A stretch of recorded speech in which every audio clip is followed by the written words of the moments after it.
100 গ্রাম মুগ ডালকে আমরা শুকনো খোলায় ভেজে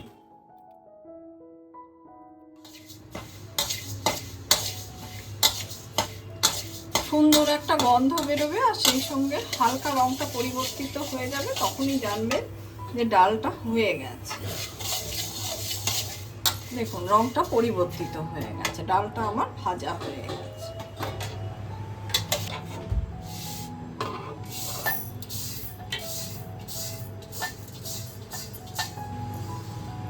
ডালটাকে এবার আমরা ধুয়ে নেবো জল বদলে। মুগ ডালটা ধুয়ে নিয়েছি, এবার ডালটাকে আমি সেদ্ধ হতে দিচ্ছি।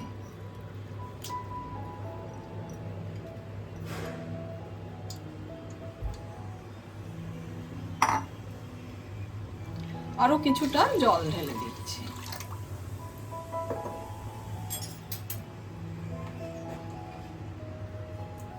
হলুদ দিয়ে দিলাম,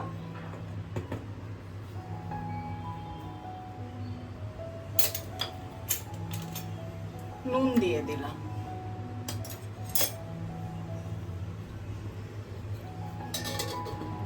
প্রায় 10 মিনিট হয়ে গেছে। এবার আমি ঢাকাটা খুলছি।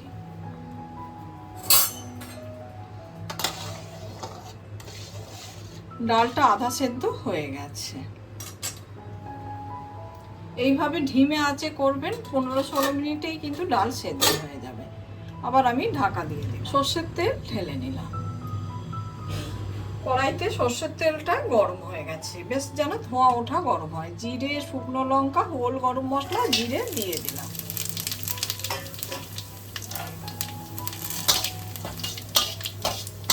ফোড়নটা থেকে যখন একটা সুন্দর গন্ধ বেরোবে, তখনই জানবেন ফোড়নটা হয়ে গেছে। এবার আমি জিরে, ধনে আর আদা বাটা দিয়ে দিই।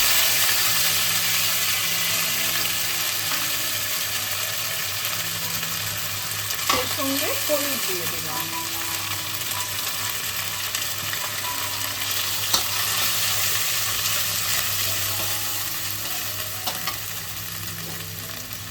কিছুটা গোলমরিচ গুঁড়ো করে দিয়ে দিলাম। মুগ ডালেতে গোলমরিচ দিলে খেতে কিন্তু খুব ভালো লাগে, যেহেতু বাটা আমার হয়নি তাই আমি গুঁড়ো করে দিয়ে দিলাম।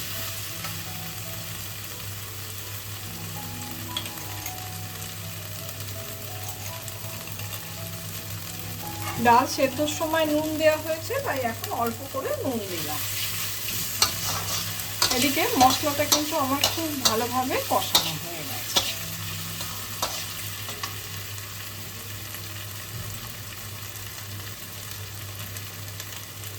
সেদ্ধ করে রাখা ডালটা মিশিয়ে দিচ্ছি।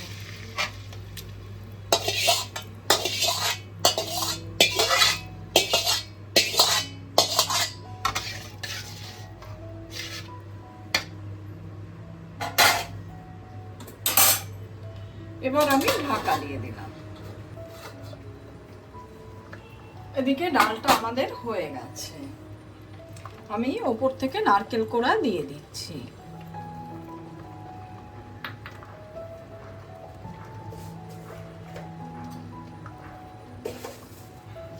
যেহেতু নিরামিষ মুগ ডাল, 1 চামচ চিনি দিয়ে দিলাম, সেই সঙ্গে 1 চামচ ঘি দিয়ে দিলাম। যেহেতু ঘি দিয়েছি তাই এবার আমি ঢাকা দিয়ে দিচ্ছি, দিয়ে গ্যাসটা অফ করে দিচ্ছি। 5 মিনিট হয়ে গেছে, আমি ঢাকাটা খুলে দিই। সম্পূর্ণ নিরামিষ মুগ ডাল আমাদের পুরোপুরি তৈরি হয়ে গেছে। আমার এই রেসিপিটা আপনাদের যদি ভালো লেগে থাকে, লাইক, শেয়ার, কমেন্ট আর সাবস্ক্রাইব করতে ভুলবেন না আমার চ্যানেলটা। সর্ষের তেল ঢেলে নিলাম। তেলটা আমাদের গরম হয়ে গেছে।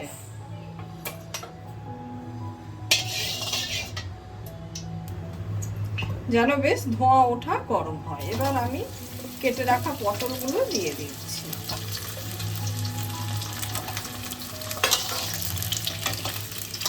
এখন পটল অল্প করে পাকতে শুরু করেছে। যে পটলের বীজগুলো দেখবেন পাকা, সেই বীজগুলো খালি ফেলে দেবেন। হলুদ দিয়ে দিলাম,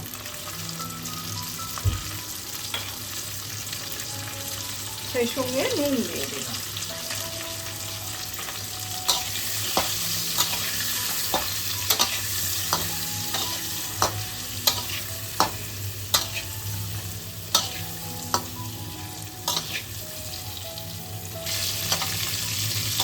পটলটা যেন খুব ভালোভাবে ভাজা হয়ে যায়। দেখুন কমেও গেছে আর পুরো দাগ ধরে গেছে। এবার আমি ভেজে রাখা পটলটাকে তুলে নিই।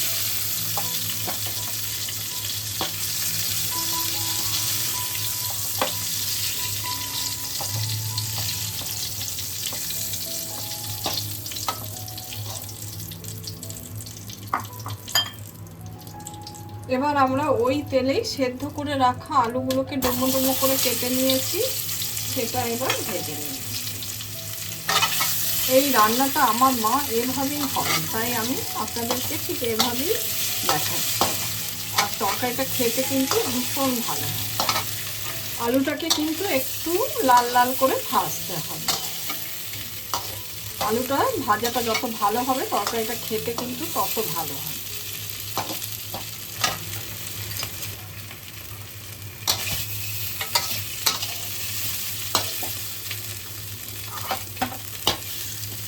আলুটা আমাদের খুব ভালো করে ভাজা হয়ে গেছে। আলুটাকে তুলে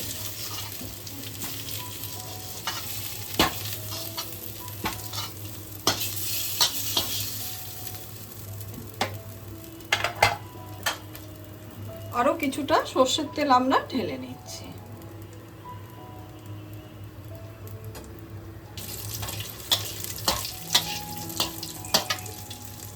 একটা তেজপাতা, শুকনো লঙ্কা, জিরে সহ হোল গরম মশলা দিয়ে দিলাম।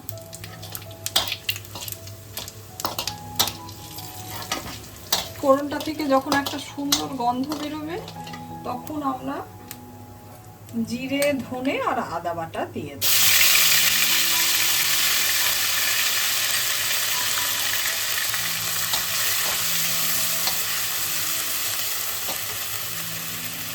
হলুদ আর কাশ্মীরি লঙ্কার গুঁড়ো দিয়ে দিলাম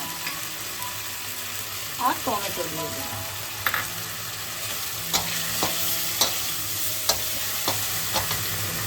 সেই সঙ্গে হিং।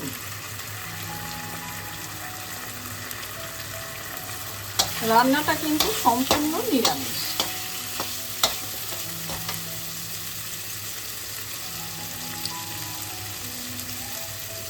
পরিমাণ মতো নুন দিয়ে দিলাম।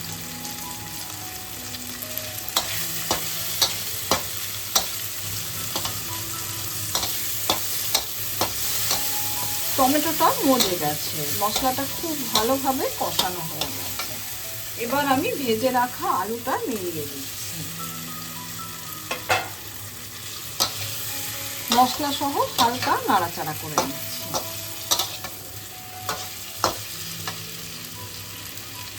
এবার আমি জল ঢেলে দিচ্ছি।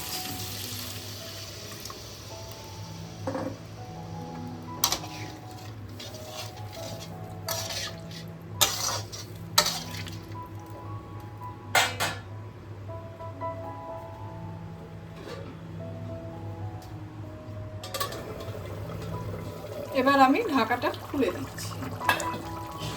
কড়াইতে তেল ভেসে উঠেছে। যেহেতু সেদ্ধ আলু সেহেতু রান্নাটা তো হয়েই গেছে। এবার আমি ভেজে রাখা পটলটা মিলিয়ে দিচ্ছি।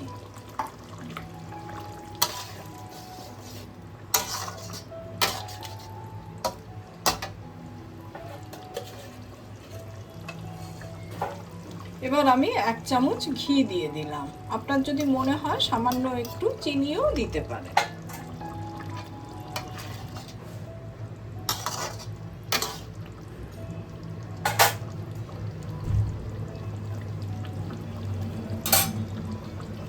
আবার আমি ঢাকা দিয়ে দিচ্ছি। খুব সামান্য সময় ফোটাবো। জাস্ট 2-3 মিনিট ফোটাবেন, তার বেশি সময় ফোটাবেন না। রান্নাটা পুরোপুরি হয়ে গেছে। সম্পূর্ণ নিরামিষ এই পটলের রেসিপিটা আপনাদের যদি ভালো লেগে থাকে লাইক, শেয়ার, কমেন্ট আর সাবস্ক্রাইব করতে ভুলবেন না আমার চ্যানেলটা। অল্প যে একটু রসভাব আছে এটা কিন্তু শুকনো হলে টেনে যাবে। আলু পটলের তরকারিটা আমি ঢেলে নিয়েছি। সম্পূর্ণ এই নিরামিষ তরকারি খেতে কিন্তু খুবই ভালো। এটা ভাতে, রুটিতে, লুচিতে, পরোটাতে সবেতেই ভীষণ ভালো লাগে খেতে। সর্ষের তেল ঢেলে নিলাম। একটা শুকনো লঙ্কা আর সর্ষে ফোড়ন দিয়ে দিলাম।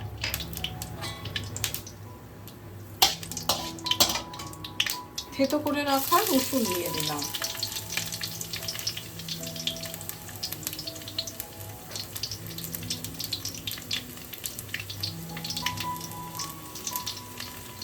কুচনো পেঁয়াজ একটা দিয়ে দিলাম।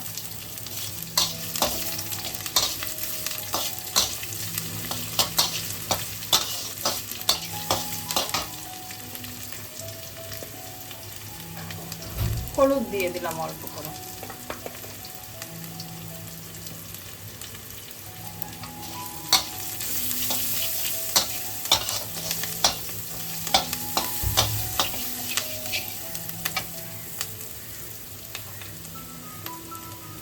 পরিমাণ মতো নুন দিয়ে দিলাম।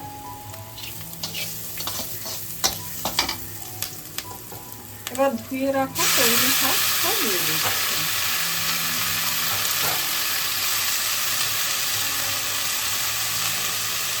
কলমি শাকটা যখন কুচোবেন একটু ফাইন চপ করে কুচোবেন।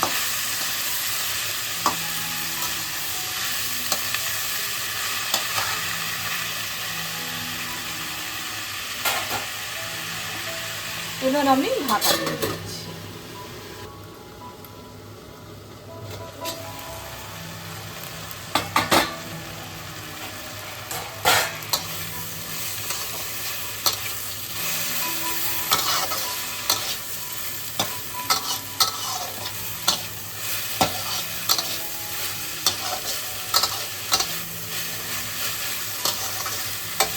আর ঢাকা দেওয়ার দরকার নেই।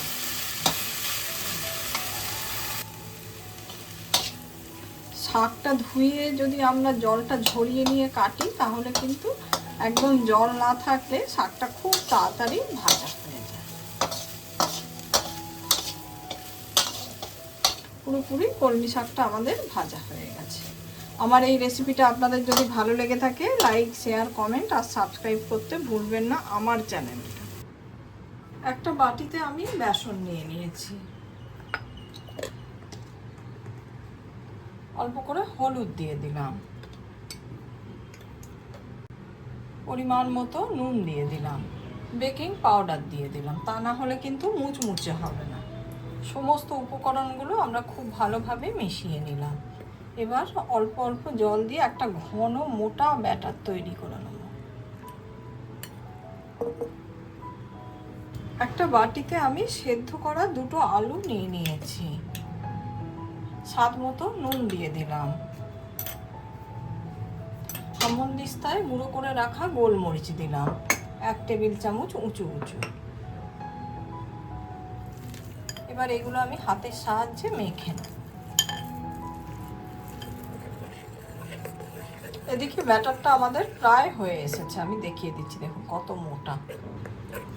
গোলমরিচ দিয়ে আলুর পুরটা আমার রেডি হয়ে গেছে। বেশ কিছু ডিমকে আমি সেদ্ধ করে হাফ করে কেটে নিয়েছি।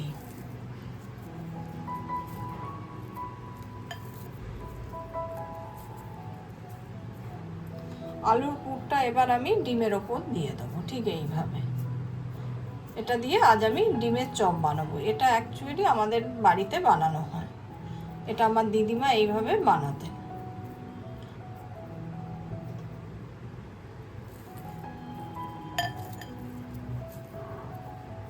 খুবই সহজ একটা রেসিপি, কিন্তু খেতে ভীষণ ভালো হয়।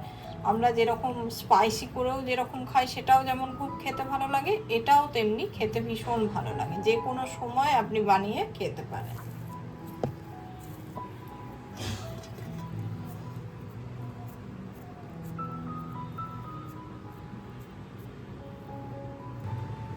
ডিমের চপগুলো হাতে করে বড়া আমার হয়ে গেছে। আমি একটা কড়াইতে সর্ষের তেল গরম করতে বসিয়ে দিয়েছি। সর্ষের তেলটা আমার পুরোপুরি গরম হয়ে গেছে, বেশ যেন ধোঁয়া ওঠা গরম।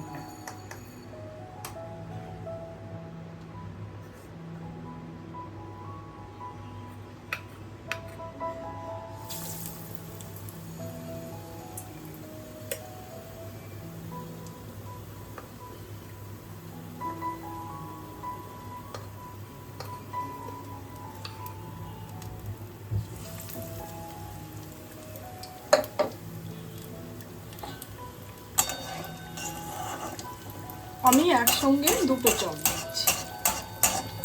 আর উষ্ণ গরম তেলটা ওপরে দিয়ে দেবে।